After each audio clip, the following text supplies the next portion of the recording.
Perhatikan, malaikat-malaikat, si pendorong itu tekad, ya, karab yang sangat kuat dalam diri kita. Tergantung karab mana yang dipakai, yang 8 atau yang 2. Kalian pakai yang 8, ruhmu akan membumbung naik kesadarannya, bukan membumbung ke ruang tinggi karena dia tidak terbebas oleh ruang dan waktu, membumbung kesadarannya mencapai sidra al-muntaha, puncaknya kesadaran. Maka Nabi Muhammad bertemu dengan Tuhan di puncak kesadaran, bukan di ruang, karena Tuhan tidak terjebak oleh konsep ruang dan waktu.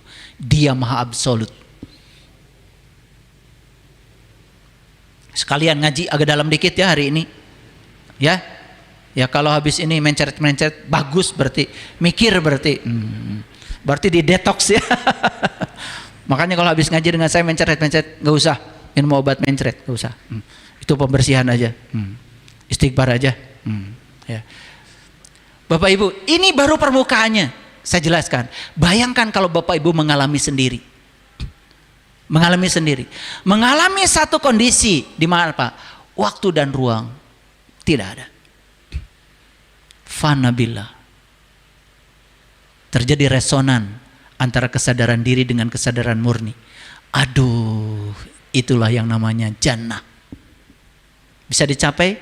Bisa. Oleh siapa? Siapa aja yang mau mencapai. Apakah setiap orang bisa mencapainya? Bisa.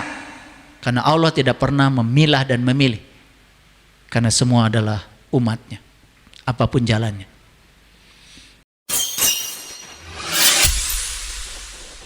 Sesungguhnya awal agama itu adalah makrifatullah, mengenal Allah.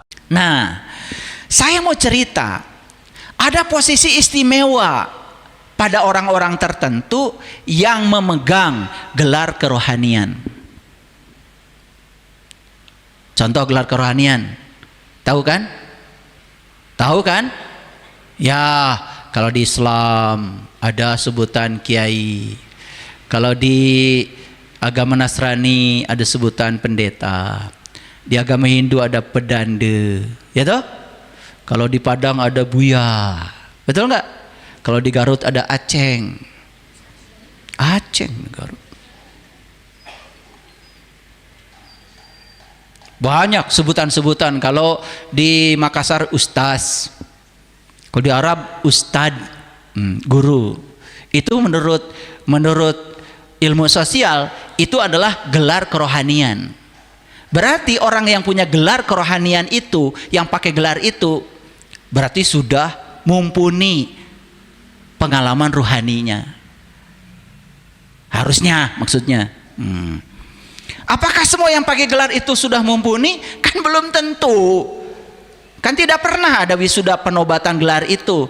Tiba-tiba aja besok sudah pakai gelar sendiri. Aneh sama saya juga ada yang bilang Kiai Haji Saipul. Aduh, sejak kapan saya nulis begitu? Saya tidak punya gelar kerohanian.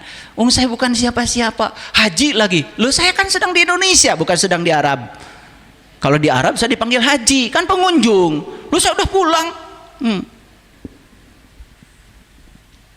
Kan saya udah pulang. Masih ingat ya kalian waktu umroh haji, begitu sampai Jeddah langsung dipanggil hajah gitu. Yang perempuan baris di dia. Gitu maksudnya. Yang laki-laki haji baris di dia gitu. Bukan gelar. Bahasa Arabnya haji itu pengunjung. Karena kita sedang jadi tamu. Clear? Nah, geus balik make keneh nu kitu. Oh, kaera maraneh. Tah eta teu ngarti teh ya.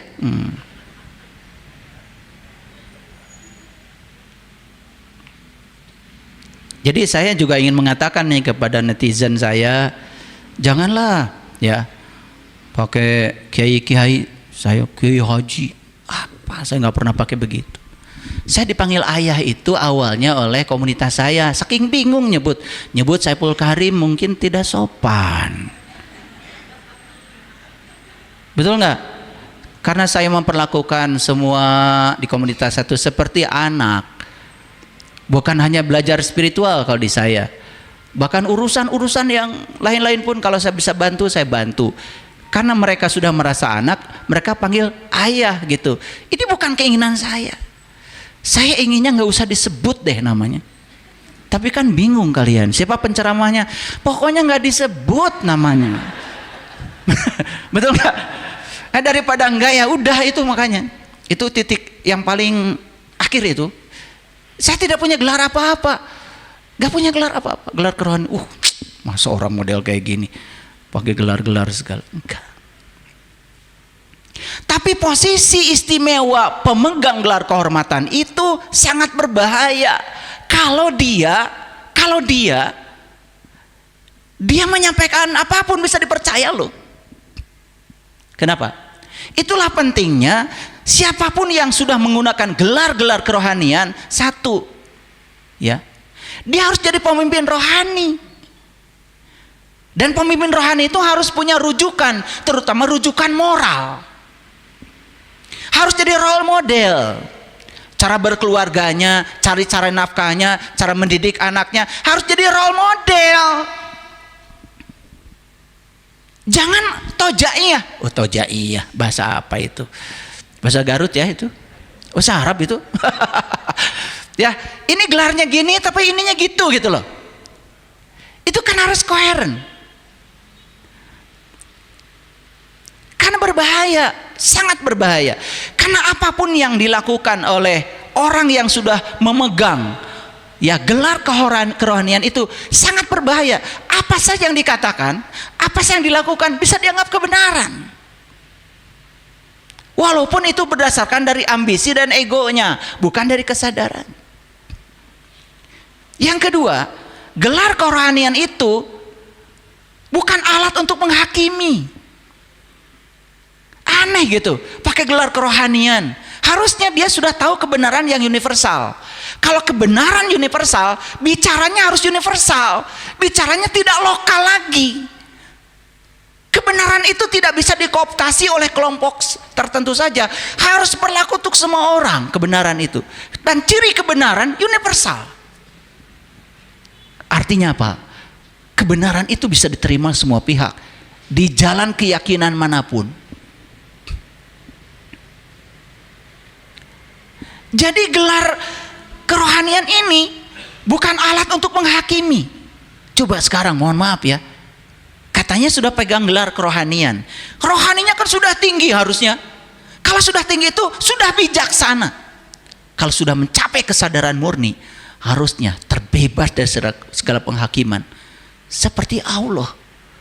Makanya Allah bilang, wa ahsin kama ahsanallahu ilaika. Berbuat baiklah kamu seperti aku berbuat baik. Allah tidak pernah menghakimi, Allah tidak pernah menghukum. Dia hanya mengingatkan supaya kita segera pulang. Ada orang yang konsultasi sama saya. Kenapa kamu konsultasi sama saya? Saya sudah lelah. Setiap saya datang konsultasi kepada orang-orang yang dianggap punya gelar itu gelar ini, malah saya dihakimi. Kamu itu manusia pendosa. Allah tidak akan mengampuni kamu. Lalu saya bilang, gak apa-apa. Itu Allah buatan dia. Gak apa-apa. Baru tenang dia. Oh iya, gak apa-apa. Setiap orang juga pasti pernah melakukan kesalahan. Yang penting kamu sadar kalau kamu melakukan kesalahan. Orang bertakwa kata Quran bukan orang yang tidak melakukan kesalahan. Tapi ketika dia melakukan kesalahan, dia segera ingat kepada Allah. Itu yang paling penting. Kamu sudah datang sama saya menceritakan semua perilakumu dengan jujur pun, itu sudah luar biasa. Kamu tuh hebat, saya bilang. Sudah gak apa-apa. Orang jahat hari ini masih punya masa depan. Orang suci hari ini mungkin pernah punya masa lalu. Kenapa tidak? Allah Maha Pengampun. Allah yang saya yakini Maha Pengampun. Tidak ternoda oleh kesalahan kamu. Begitu ayah, iya. Saya semangat lagi. Mau bunuh diri gak jadi. Banyak ya. Di sesi private dengan saya banyak sekali yang datang pada saya. Dan saya coba ya.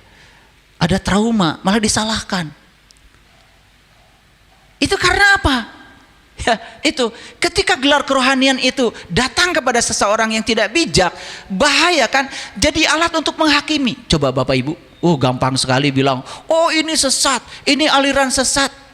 Wudih, gampang banget. Padahal di Quran dikatakan yang boleh mengatakan sesat dan tidak sesat hanya Allah. Perlu saya bacakan ayatnya? Takut bohong ntar. Kata Allah, inna rabbaka huwa a'lamu biman dhalla an sabilihi wa huwa a'lamu bil muhtadin. Hanya Allah yang tahu siapa yang tersesat di jalannya dan siapa yang mendapatkan petunjuk.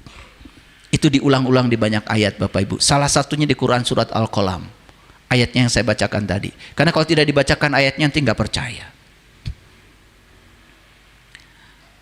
Gelar kerohanian yang datang pada diri seseorang harus bebas dari agenda kelompok, harus bebas dari simpati politik. Mohon maaf, mohon izin Bapak Ibu. Begitu seseorang ini punya gelar tertentu, lalu muridnya banyak, itu menarik untuk dijadikan sebagai simpatisan politik tertentu. Dan kalau sudah berbicara politik, mohon maaf, mohon izin, kerohaniannya dia jadi tidak netral. Betul nggak? Yang benar bisa disalahkan, yang salah bisa dibenarkan untuk kepentingan kelompoknya. Betul nggak Bapak Ibu? Sering nggak terjadi yang seperti itu?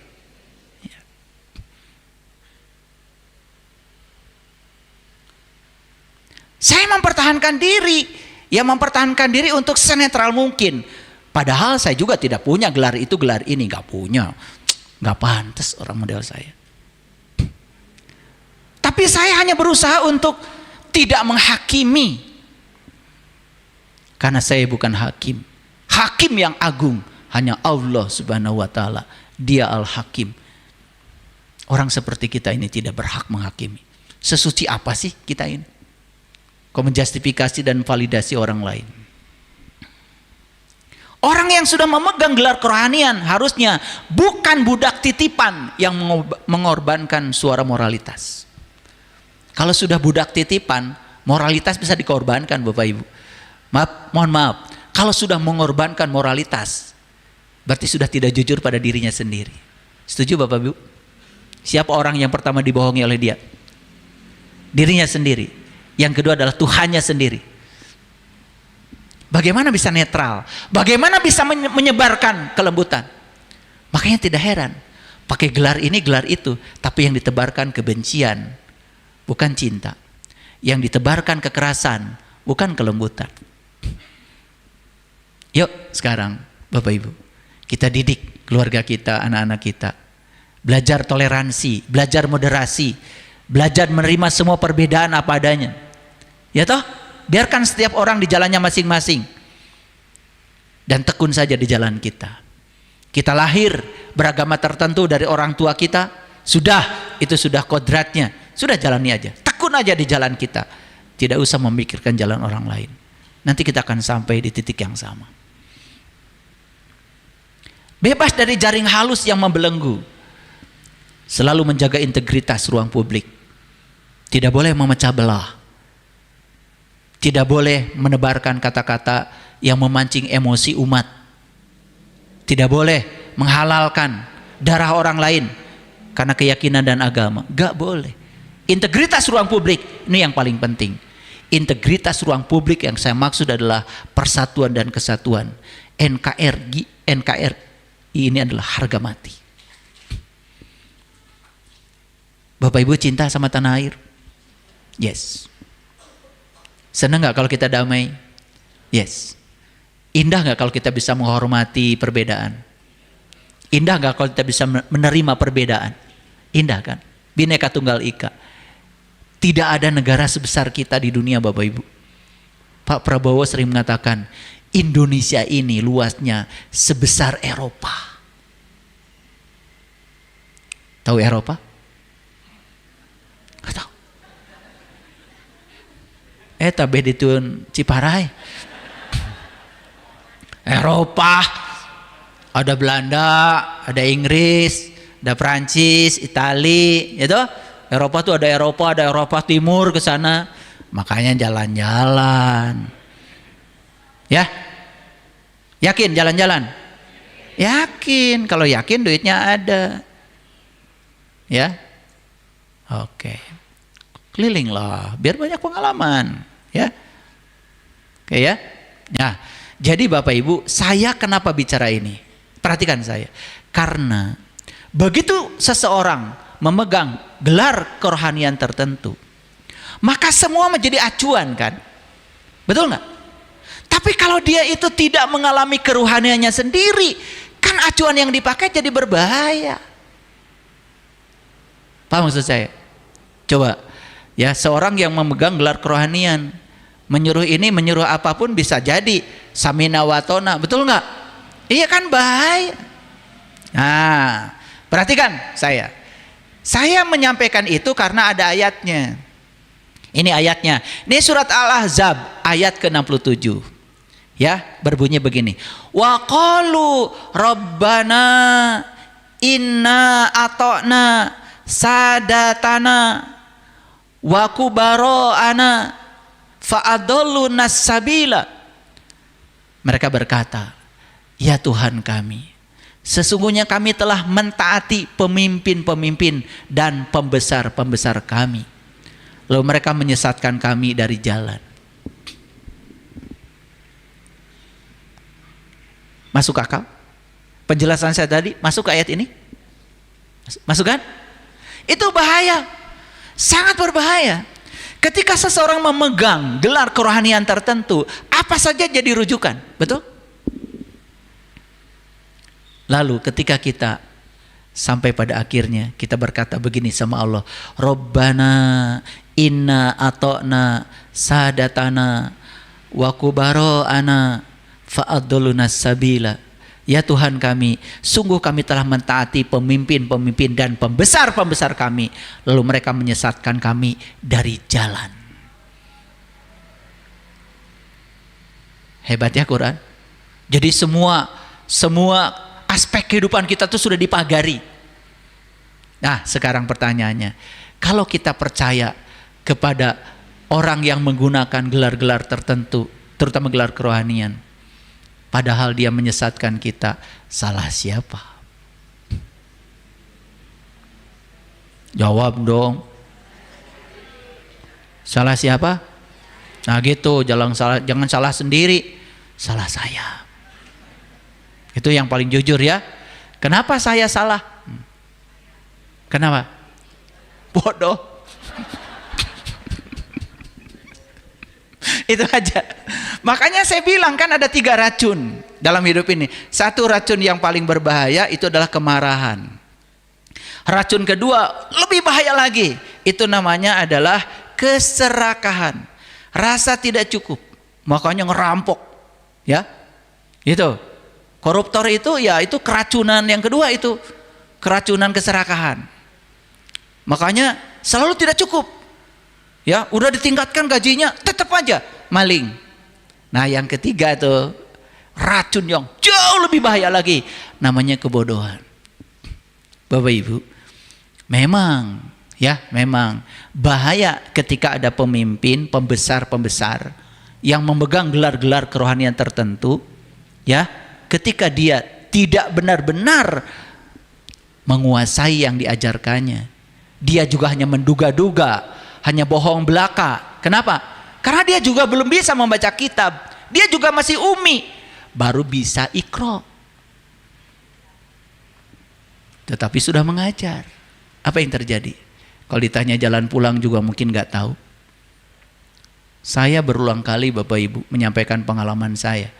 Saya minta diajarkan bagaimana caranya supaya nanti kalau saya mati saya bisa melihat. Diusir Bapak Ibu. Diusir.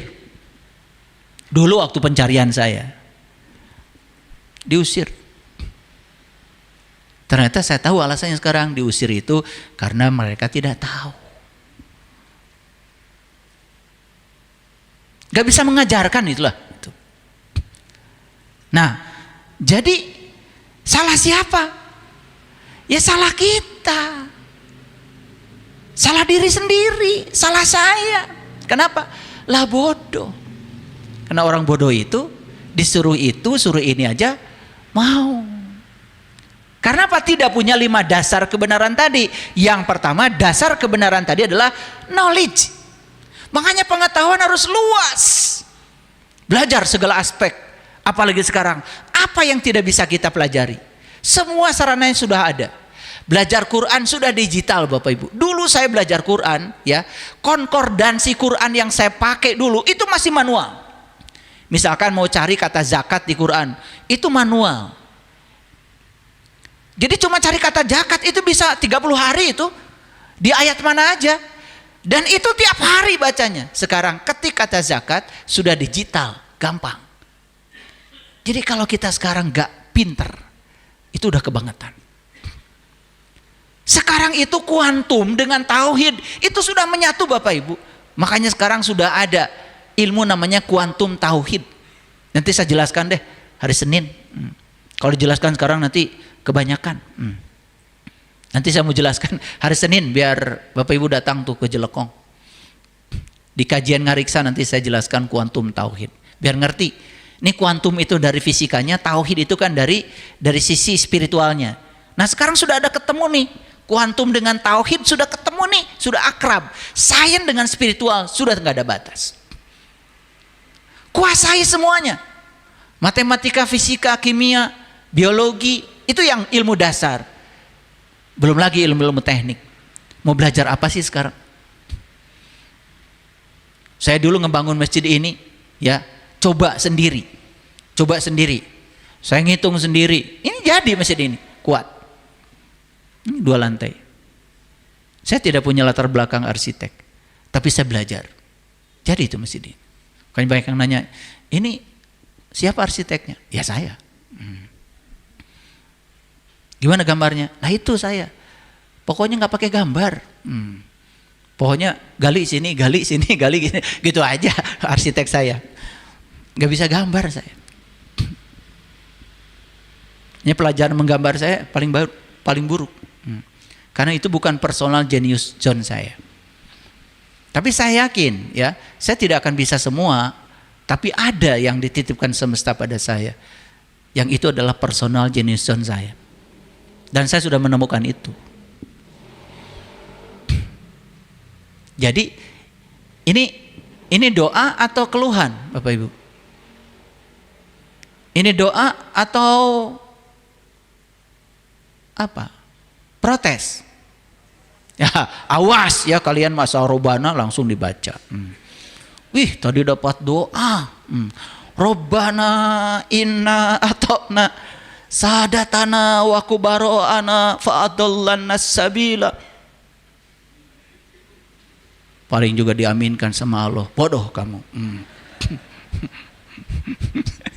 Ini bukan doa.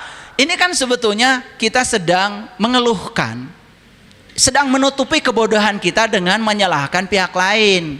Betul ada pembesar-pembesar, ya, atau orang-orang yang dipandang seolah-olah dia yang paling tahu segalanya, tetapi sebetulnya dia buta. Tetapi sudah kadang menjadi pembesar itu. Mungkin ada kelompok itu. Mungkin, makanya ada ayatnya. Dari zaman Rasulullah juga sudah ada model-model kayak gini. Tetapi ini kita sebetulnya sedang menuduhkan akibat yang kita terima saat ini kepada pihak lain. Lebih bagus daripada kita berdoa pakai ayat ini, lebih bagus, oh sekarang saya tahu kalau saya ternyata tidak tahu. Maka saya akan mencari tahu. Itu yang dikatakan Imam Al-Ghazali dalam kitab Ihya Ulumuddin bab 1 tentang ilmu. Jadilah orang yang tidak tahu, tapi kamu tahu kalau kamu tidak tahu. Mulai dari situ. Paham? Ya, udah ya. Jangan pakai doa ini ya. Saya khawatir ya. Kalian tuh asal robana langsung jadi doa kan begitu. Ya. Jangan ya. Jangan dihafalin doa ini ya. Gitu. Oke, lanjut. Nih, saya sampaikan Quran surat Luqman. Surat ke-31 ayat yang ke-6. Ya. Di antara manusia ada yang mempergunakan perkataan yang tidak berguna untuk menyesatkan dari jalan Allah tanpa pengetahuan. Bapak Ibu, jujur ya. Bapak Ibu tahu Allah dari Allah atau dari apa kata orang tentang Allah? Jawab dong. Dari Allah atau dari apa kata orang tentang Allah? Oke, jujur. Jadi yang Bapak Ibu imani itu Allah atau tentang Allah? Apakah Allah sama dengan tentang Allah? Sumbernya aja udah beda. Yang ini Allah, yang ini tentang Allah. Yang tentang Allah itu berarti persepsi, gambaran, citra seseorang tentang Tuhannya. Dan itu diyakini oleh kita. Makanya ketika Sayyidina Ali ditanya oleh para sahabat, "Ya Ali, apakah kau melihat Tuhan?" Ali mengatakan, "Ru'yatullah, ru'yatullah." Dengan apa kau melihat Tuhanmu? Ru'yatullah bi ainil qalbi. Itu jawaban Ali. Ya, bahkan Ali mengatakan, "Aku tidak mau mengimani Tuhan yang tidak bisa aku lihat." Dan itu kata-kata itu kan di warisan para aulia, di buku warisan para aulia itu diabadikan sebagai kata-kata bijak. Terus ditanya lagi, "Dengan apa engkau mengenal Allah?" Lalu Ali mengatakan, "Arabtu Rabbi bi Rabbi." Aku mengenal Tuhan dengan Tuhan.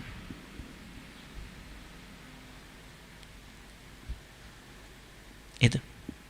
Mau mengenal Tuhan dengan Tuhan atau mengenal Tuhan dari apa kata orang? Yes. Tuhan sudah ngasih alamat, aku bersama kamu. Lebih dekat daripada urat nadi leher. Bahkan aku tidak meninggalkan kamu sedetik pun. Aku tidak pernah tertidur, aku tidak pernah terkantuk. Aku selalu hadir untuk memenuhi segala kebutuhan. Aku yang menggerakkan jantungmu berdetak tanpa diperintah oleh kamu. Aku yang mengalirkan napas ke dalam paru-parumu tanpa perintah kamu. Aku mengalirkan semuanya karena aku cinta kepada kamu.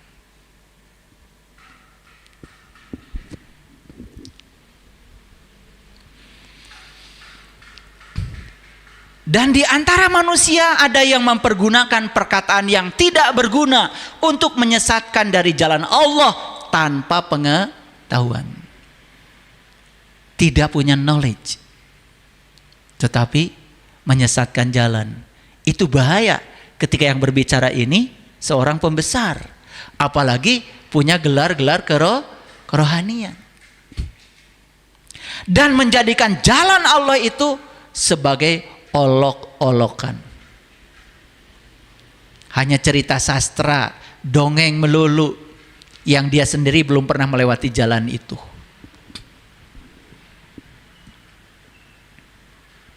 Makanya kalau saya ditanya, saya membuka kajian khusus untuk member channel YouTube saya. Itu setiap Jumat malam. Jadi khusus untuk member channel. Kenapa khusus untuk member? Karena di situ saya sedang menyeleksi siapa yang betul-betul ingin belajar. Ada yang tanya sama saya, "Ayah, menurut ayah siksa kubur itu ada atau tidak ada?" Saya tanya lagi, "Siksa kubur yang di mana?" "Yang di kuburan." "Kuburan yang mana?" "Itu yang tanah itu." "Saya belum mati."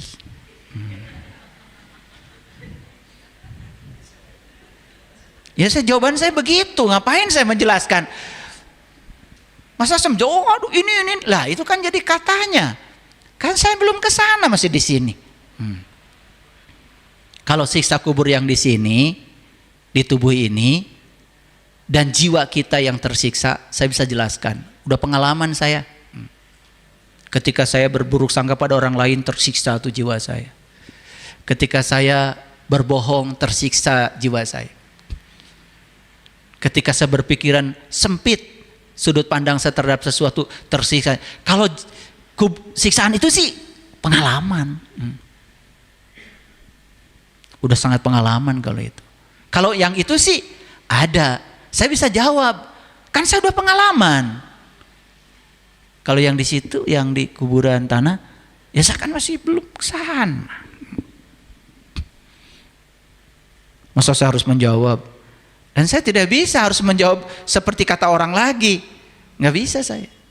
Saya harus menjawab berdasarkan pengalaman, karena ada ayatnya. Kata Allah, ya ayyuhallazina amanu lima taquluna ma la taf'alun. Kabura maqtan indallah an taquluna ma la taf'alun. Ciri orang beriman itu tidak pernah mau menjawab sesuatu yang dia tidak alami, dia tidak rasakan, dia tidak buktikan. Gitu ciri orang beriman. Yang suka ngacapruk, ngacapruk. Bahasa apa tuh ngacapruk? Garut ya. Ngacapruk tuh kalau di Garut itu ada istilah lainnya lagi tuh, ngadu bako. Gitu. Jadi ngobrol nggak karu-karuan sambil ngerokok maksudnya. Makanya istilahnya kalau di Garut ngadu bako. Tempatnya biasanya di pos ronda. Garut. Kampung saya Bu, Garut. Oke, lanjut. Contoh, saya kasih contoh. Bapak Ibu, ada ayat seperti ini. Ini surat Al-Ma'arij. Hebat ya. Ma'arij itu nomor suratnya juga 70. Ada kaitan tuh dengan 70 kan 7 dan 0. Betul nggak? Makanya kalau Bapak Ibu pergi haji kan tawafnya 7 putaran. Ya toh? Iya. Sa'inya 7 kali mondar-mandir Safa dan Marwah, ya kan? Melempar jumrohnya dengan 7 batu. Hebat itu. Karena itu perjalanan haji, perjalanan rohani. Perjalanan rohani itu perjalanan naik. Makanya surat Al-Ma'arij itu perjalanannya naik. Nomornya 70. Keren banget. Sekarang saya kasih tahu. Ini ada ayat seperti ini. Ini tidak akan saya bahas. Ini contoh aja, contoh. Malaikat dan ruh naik kepada Tuhan dalam sehari yang kadarnya 50.000 tahun. Ta'rujul malaikatu warruhu ilaihi fi yaumin kana miqdaruhu khamsina alfasana. Sekarang saya mau nanya Bapak Ibu, ngerti ayat ini? Yakin saya nggak ngerti? Belum nanya juga yakin nggak ngerti, ya toh? Apalagi kalau jelaskan secara saintifik. Bapak Ibu, ketika seseorang itu bisa menggunakan malaikat. Apa sih malaikat? Ternyata di Quran surat Al-Haqqah, nih surat ke-69 ayat 17. Wal malaku ala arjaiha wa yahmilu arsya rabbika fauqahum yauma idin samaniyatun. Dan malaikat-malaikat berada di penjuru-penjuru langit. Dan pada hari itu 8 malaikat menjunjung aras Tuhanmu di atas mereka. Tambah pusing kan? Bingung karena kalian tahu malaikat 10. Di ayat ini malaikat cuma 8 yang ngurusi aras. Bingung apa tidak? Nah, selamat bingung. Nah, ayat-ayat kayak gini Bapak Ibu nggak bisa dijelaskan dengan pikiran, apalagi ditafsir-tafsir, nggak bisa. Ini harus dijawab dengan kesadaran. Kalau masih pakai pikiran akan debat kita. Coba nanya nggak Bapak Ibu? Kan malaikat dari kecil diajarin berapa? Lah ini 8. Pusing apa tidak? Pusing. Bagus kalau pusing. Nah, saya tidak akan jelaskan ini. Biar mikir. Ayat-ayat kayak gini tidak bisa dijelaskan dengan pikiran, nggak bisa. Pikiran itu terbatas. Harus dijelaskan dengan pengalaman spiritual. Apa itu malaikat? Apa itu ruh? Bagaimana malaikat mendorong ruh supaya naik? Seperti roket, gimana bisa naik? Apa yang mendorong roket itu? Yang mendorong roket itu adalah bahan bakar yang dibakar oleh roket dan dilepaskan dengan kecepatan tertentu. Itu daya dorong roket. Nah, kalau saya jelaskan hukum aksi reaksinya pakai hukum Newton 3, pusing kalian. Tapi saya jelaskan permukaannya aja. Jadi roket itu membakar bahan bakar, dilepaskan bahan bakar yang dibakar itu, setelah dibakar lalu itu terdorong. Itu namanya hukum kekekalan momentum. Itu hukum Newton yang ketiga, aksi reaksi. Nah, roket bisa naik itu karena apa? Didorong oleh bahan bakar. Nah, ruh bisa naik di ayat ini tadi, ya. Ta'rujul malaikatu warruh. Ruh bisa naik menghadap Tuhan karena apa? Didorong oleh malaikat. Siapa yang mendorong? Dikatakan di Quran surat Al-Haqqah ada 8 yang mendorongnya. Siapa aja? Pertama, Munkar dan Nakir. Kalau di sini ada yang bertanya, siapa diri saya? Siapa Tuhan saya? Siapa Allah saya? Siapa Rasul saya? Itu Munkar Nakir sedang nanya itu di kuburan. Nanti akan yang dijawab perjalanan itu oleh malaikat siapa? Ijrail. Ijrail itu malaikat pencabut nyawa. Bukan dicabut nyawa beneran. Diajarkan oleh Nabi Muhammad, kamu harus belajar mati selagi hidup. Init bari cicing, milampah tengah lengka. Itu disebut dengan mati sak jerening urip. Perlu bantuan malaikat lagi, malaikat Ijrail. Biar pusing aja, tambah pusing. Makanya malaikat Ijrail tidak bisa berdiri sendiri, harus dibantu oleh malaikat Israfil. Supaya apa? Ditiup sangkakala supaya mengalami kiamat, kebangkitan kesadaran. Nah, ini permukaannya aja kulitnya saya bocorkan. Beruntung dibocorkan ini juga. Apalagi kalau isinya. Ntar kalau isinya ilmu khusus harus diberikan dengan cara khusus pada orang yang khusus. Enak aja. Nah, baru akan ketemu dengan malaikat Jibril yang menjabarkan, yang menguraikan, yang bisa memahami. Setelah itu turun malaikat Mikail, turun hujan. Hujan dari mana? Dari awan. Ini hujan yang di Quran itu hujan dari langit, berarti bukan hujan yang biasa. Kalau hujan yang biasa Bapak Ibu mah dari awan, dari langit, enak aja. Quran itu cerita hujan dari langit. Berarti hujan apa? Hujan spiritual. Itu yang disebut dengan Al-Maidah. Turun tuh Al-Maidah. Hidangan-hidangan dari langit. Gak bisa diceritakan. Tak tertampung kata.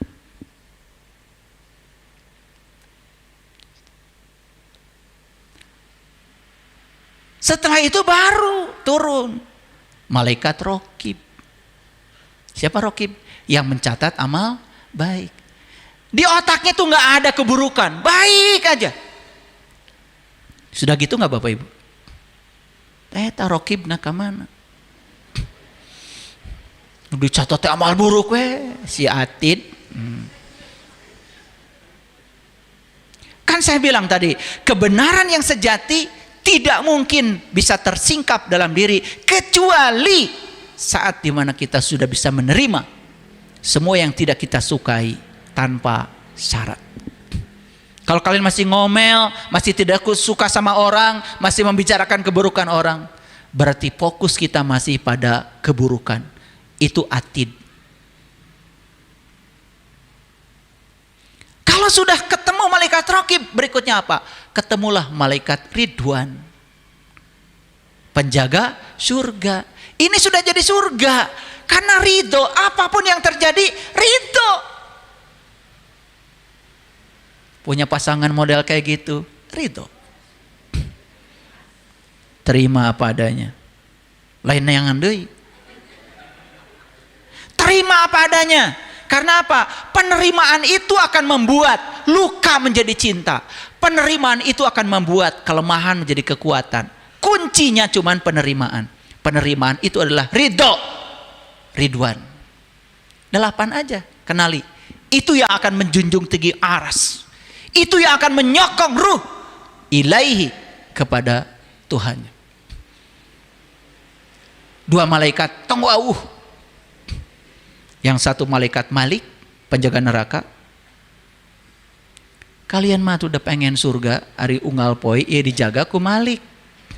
Malik teh milik tuh ego. Ieu nu abdi, ieu kengeng abdi. Semua berfokus pada aku. Malik milik. Makanya kalau dijaga oleh Malik, ini selalu bergejolak di sini. Jadi neraka. Tidak ada yang baik dalam hidup. Semua dikeluhkan, semua tidak diterima. Dasar Malik. Sudah ketemu sama Malik, ini dijaga sama Malik, penjaga neraka. Berikutnya beroperasi malaikat Atid. nyatet kagorengan batur we. Taeta. Makanya kenapa malaikat yang menjunjung tinggi aras cuma 8? Padahal malaikat ada 10. Karena yang 2 tidak bisa menjunjung tinggi aras. Yang 2 justru menghancurkan aras. Punten saya mau bicara aja terus terang. Kalau enggak nanti saya bicarain kalian. Jadi gibah. Ini wajah-wajah kayak gini. Penjaganya 2. Maaf ya. Saya harus ngomong. Maaf ya. Saya minta maaf dulu daripada ngomongin orang. Saya kan tidak bicara di belakang. Makanya saya itu ya, kalau membicarakan setan pun, saya undang dulu setannya ke sini. Supaya tidak gibah. Ya kan? Saya mau cerita Fir'aun, saya undang dulu Fir'aunnya. Nah, jadi Bapak Ibu, saya berpesan aja, ini cinta kasih saya. Kalau Bapak Ibu terus dijaga milik ego, gampang tersinggung, gampang marah, gampang iri hati, hidup selalu dengan perbandingan, memikirkan yang lalu yang tidak bisa diubah, cemas dengan hari esok yang belum tentu ada. Aduh, hidup kayak gitu neraka Bapak Ibu. Hidup dengan perbandingan, tidak jadi diri sendiri, bandingkan diri dengan orang lain, terus begitu jadi orang lain. Apa yang terjadi? Neraka ini dijaga malaikat Malik. Maka di Quran dikatakan, neraka itu adalah tempat di mana kamu masih bernafas. Bahkan langit dan bumi masih ada. Surat Hud 106, 107, 108. Saya ulang-ulang supaya ngerti. Jadi ini sudah dijaga oleh Malik. Kalau dijaga Malik, yang keluar beroperasi di sini Atid. Menjaga, mencatat amal buruk. Gak ada yang baik dalam hidup, semua buruk. Tapi kalau sudah dijaga malaikat Raqib, malaikat Ridwan, Raqibnya aktif. Apapun yang terjadi Tuhan, di balik semua itu ada kehadiranmu. Aku yakin ada pesan yang hendak Engkau sampaikan kepadaku. Ajarkan aku untuk bisa menangkap pesan-pesan di balik semua itu ya Allah.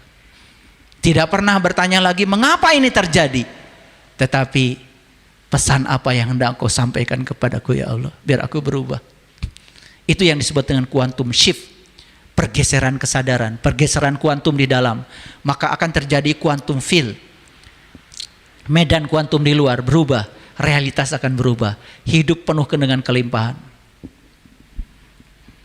Bapak Ibu, saya pergi ke dokter. Dok, mata saya ini banyak lemaknya. Itu. Saya pengen dibuang lemaknya gimana? Oh, gampang. Berapa biayanya? Diam. Besok saya datang lagi. Berapa biayanya? Diam. Udah Pak, operasi aja dulu. Udah, operasi. Black sini buang. Pas saya mau bayar, ternyata penonton YouTube saya. Langsung bilang, Bapak kan guru saya, guru kesadaran saya. Saya ingin berbakti pada guru. Coba, gratis. Padahal kalau sebelah ini bisa 25 juta, 50 juta. Jadi ternyata rezeki tidak selalu uang. Makanya anak-anak saya suka bilang, enak ya jadi ayah. Uangnya gak laku. Saya bilang, karena ayah tidak pernah cari uang nak. Tidak pernah cari uang. Kalau uang nyari ayah, ya gak apa-apa. Ya gak pernah cari uang, ngapain cari-cari uang? Biar uang cari saya. Menghinakan diri cari uang. Biar uang cari kita. Sudah tahu kan ilmunya? Udah tahu belum? Udah baca Hidup Menakjubkan belum? Ya. Nah Bapak Ibu, perhatikan saya. Jika kita memasuki alam kesadaran tadi, lihat ayat ini. 1 hari di alam kesadaran itu sama dengan 50.000 tahun di alam materi. Gimana cara menghitungnya? Gini, coba keluarkan kalkulatornya. Bisa ngitung gak itu kalkulator? Kalau bisa ngitung coba keluarkan. 1 hari Itu perbandingannya sama dengan 50.000 tahun. Lihat saya semuanya. Berarti 50.000 tahun itu berapa hari? 50.000 kali 365 hari. Itu cara ngitungnya. Ini matematika SD kelas 1. Bukan universitas. Ulangi ya. 50.000 tahun kali 365 hari. Berapa? 18.250.000 hari. Nah, satu hari di alam kesadaran itu perbandingannya sama dengan 18.250.000 hari di alam tanpa kesadaran. Makanya orang yang tidak sadar itu merasa jenuh hidup. Menunggu waktu, menunggu bahagia nanti kalau apa. Nanti kalau rumah bagus baru bahagia. Nanti kalau suami sudah berubah baru bahagia. Wah, belum tentu berubah. Non pikiran gitu. Betul nggak? Bahagia itu keputusan kita, Bapak Ibu. Nggak usah pakai syarat. Nah, orang yang menunggu kayak gitu lelah hidupnya. Ulangi, perbandingannya satu hari berbanding 18.250.000 hari. Yes? Okay. Artinya apa? Artinya di alam kesadaran, di alam hening, di alam diam, di alam nur ala nur, tidak ada waktu. Waktu sudah berhenti. Kalau waktu tidak ada, berarti tidak ada ruang. Kalau ruang dan waktu tidak ada, berarti tidak ada awal, tidak ada akhir. Itulah kenapa di Quran dikatakan wal awalu wal akhiru. Dia yang awal, dia yang akhir. Justru dia itu tidak berawal dan tidak berakhir. Kenapa? Di dimensi kesadaran, waktu berhenti. Dibuktikan oleh Einstein dalam teori relativitas. Karena setiap benda yang bergerak dengan kecepatan mendekati kecepatan cahaya, waktu tidak ada, ruang tidak ada. Kalau waktu dan ruang tidak ada, di alam cahaya saja, apalagi di alam nur ala nur, gak ada ruang, gak ada waktu. Jadi itu bukan perbandingan. Karena satu hari dibandingkan 18.250.000 hari, tidak ada artinya. Sekarang saya mau nanya Bapak Ibu, 18.250.000 hari dikurangi satu hari, berapa hasilnya? Hasilnya 18.250.000 hari. Paham? Ngapain dihitung, nggak ada artinya? Saya punya uang 1 triliun, saya sumbangkan kepada orang, ya. 100.000. 1 triliun kurangi 100.000 berapa? Daripada pusing ya udah 1 triliun aja, ngapain dihitung? Itu dalam bahasa matematika diabaikan. Jadi sesuatu yang sangat besar dibandingkan sangat kecil itu bukan perbandingan. Yang kecil tuh diabaikan terhadap yang besar. Paham maksudnya? Biar ngerti, belajar infinitesimal. Ya, belajar sesuatu yang tak berhingga kecilnya dibandingkan dengan yang tak berhingga besarnya. Makanya kalau ngomong tak berhingga, jangan selalu terpikir tak berhingga itu besar. Kalau di matematika ada dua, ada tak berhingga besarnya, ada tak berhingga kecilnya. Tak berhingga kecilnya disebut infinitesimal. Pernah belajar kalkulus? Kalian tuh belajar apa sih? Belajar agama nggak jelas, belajar matematika nggak jelas.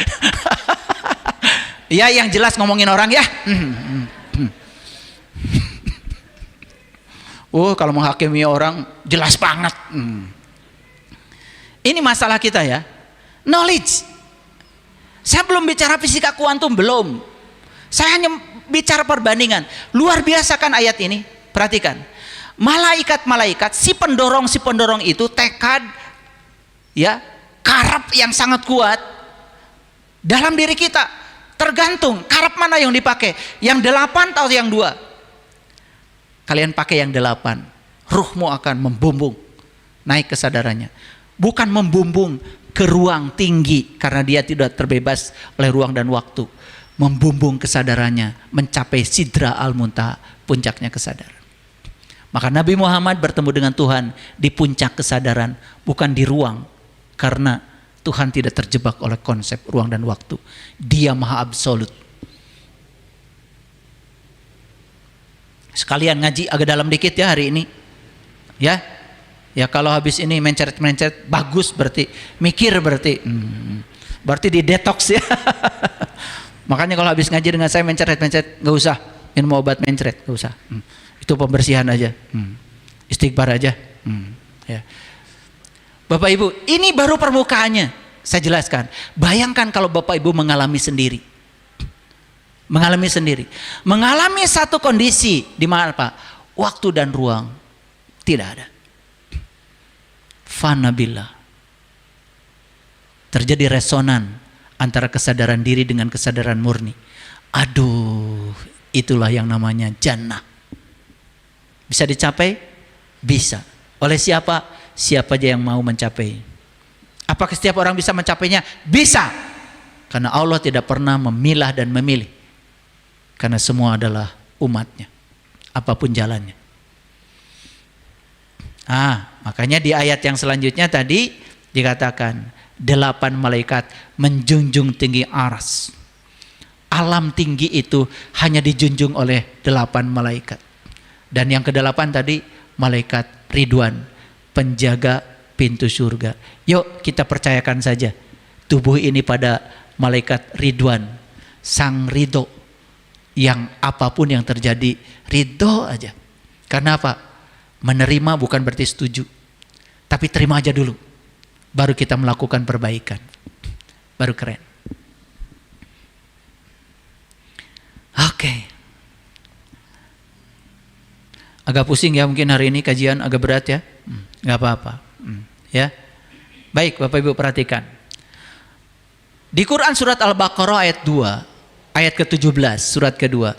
Masaluhum kamasalil ladzi istauqada nar. Falamma ada'at ma haulahu dhahaballahu binurihim wa tarakahum fi dhulumati la yubsyirun. Perumpamaan mereka. Siapa mereka? Orang buta. Kembali ke topik kita lagi, orang buta. Yang masih tertutup mata kolbunya. Perumpamaan mereka adalah seperti orang yang menyalakan api.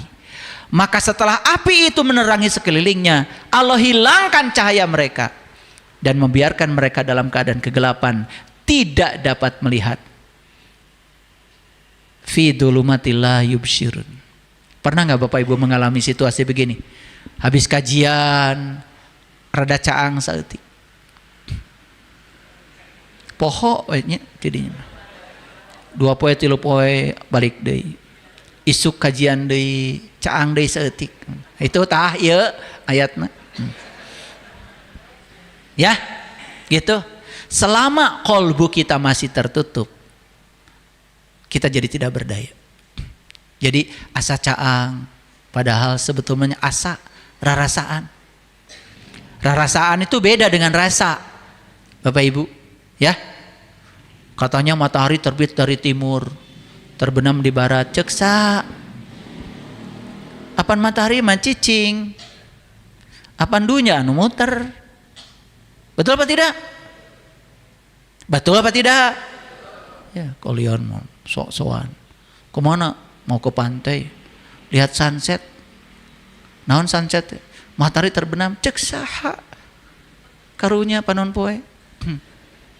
Apan dunya anu muter. Betul nggak?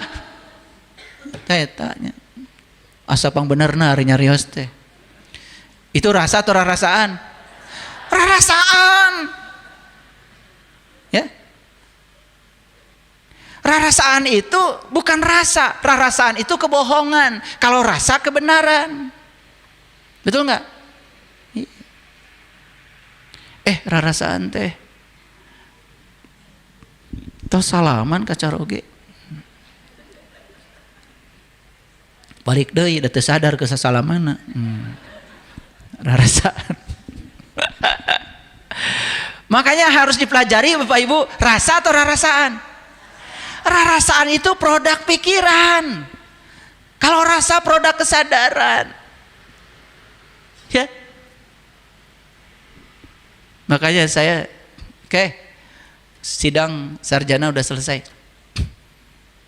Tapi satu pertanyaan lagi. Coba kamu maju ke depan. Ini kalau saya nguji sidang. Ini mahasiswa yang tugas akhirnya astronomi. Saya pengujinya. Coba gambar bintang.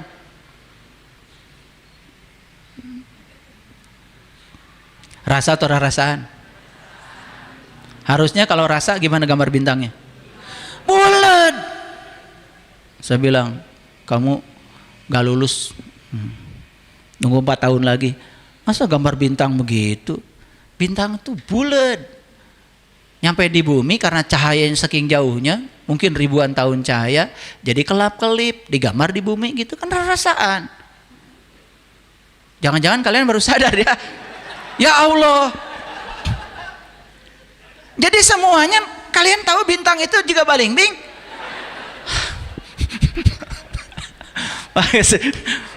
Boro-boro mengenal ilmu tentang diri ya. Luar biasa. Bapak Ibu, bintang teh jika panon poe, bulat saking jauh. Nah, aduh ya Allah, kumaha ngejelaskeunna. Ya udahlah, nggak apa-apa. Jadi bingung saya menjelaskannya. Nah, orang yang buta itu Bapak Ibu kadang-kadang merasa terang, tapi rarasaan. Asa ngarti, tapi rarasaan. Asa bisa, rarasaan. Gitu. Paham ya? Nah itu, kalian tuh kayak gitu. Kudu dibejer buaskeun. Jadi asa ngarti, padahal enggak. Betul enggak? Kan belum mengalami. Ini baru beja dari saya. Awas ya, jangan puas ketika saya sudah menjelaskan. Nah, yang diterima Bapak Ibu hari ini bukan rasa, baru rarasaan. Rarasaan teh geus ngarti. Gitu. Padahal jauh antara bumi dan langit, acan. Betul nggak? Makanya itu ya, yang bahaya itu orang rarasaan geus ngarti ngajar. Betul nggak? Jadi yang diajarkan itu ilmu rarasaan. Nah itu yang oleh orang Cianjur mah disebutnya teh ilmu ceuk jeung cenah teh. Anu buahna teh lebeut kumeureun. Darah tangkal lagi, tangkal susuganan. Tapi merasa seolah-olah sudah sampai. Nah ini, orang yang sudah sampai tidak pernah merasakan kalau dia sudah sampai. Tidak pernah mengklaim kalau sudah sampai. Karena rasa itu, ya memang tidak bisa diklaim. Jadi hari ini ya, agak masuk sedikit ya kajian kita. Nah, kenapa mereka itu tadi rarasaan? Seolah-olah ngerti gitu, padahal enggak. Seolah-olah udah tahu akhirat, acan. Seolah-olah udah tahu surga, beja. Cicing di neraka kene. Betul enggak? Iya. Nah, itulah kata Quran, sumun. Mereka tuli. Tahu tuli? Masa harus saya jelaskan? Torek.